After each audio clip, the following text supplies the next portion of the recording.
আউযুবিল্লাহি মিনাশ শাইতানির রাজিম। বিসমিল্লাহির রহমানির রহিম।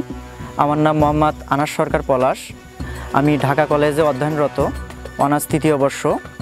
আমি বর্তমানে ঢাকা ইন্টারন্যাশনাল কোচিং সেন্টারে শিক্ষকতা পেশায় আছি।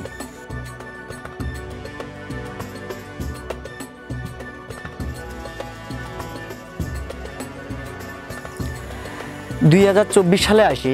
আমি এমন একটা বাংলাদেশ চাই যে বাংলাদেশে আমরা এমন একটা শিক্ষা ব্যবস্থা থাকবে যে শিক্ষা ব্যবস্থার মাধ্যমে আমরা বাইরের দেশের সাথে চ্যালেঞ্জ করতে পারবো। 2024 সালে আসি। আমি এমন একটা বাংলাদেশ চাই যে বাংলাদেশে বিচার ব্যবস্থা থাকবে সুষ্ঠু, সুন্দর, সাবলীল বিচার ব্যবস্থা হবে।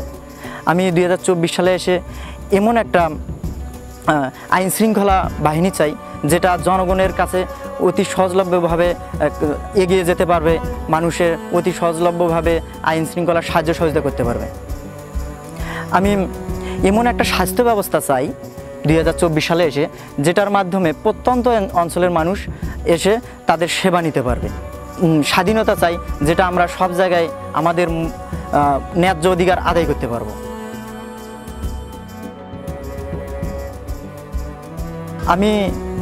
আমার খুব ইচ্ছা আমি শিক্ষকতা পেশায় জড়িত আছি বা থাকবো আমি ভবিষ্যতে শিক্ষকতা পেশা হিসাবে। এই শিক্ষার মানকে উন্নতি করে আমরা বাংলাদেশকে এগিয়ে নেওয়ার স্বপ্ন দেখতেছি। আমিও দেখতেছি, আমার যারা জুনিয়র আছে তাদেরকেও বলতেছি, বা আমি সিনিয়রের কাছ থেকে পরামর্শ নিয়ে বা তাদেরকে দেশকে এগিয়ে নিয়ে যাওয়ার জন্য আমার শিক্ষকতার অবস্থান থেকে আমি যতটুকু পারি চেষ্টা করে যাব ইনশাল্লাহ।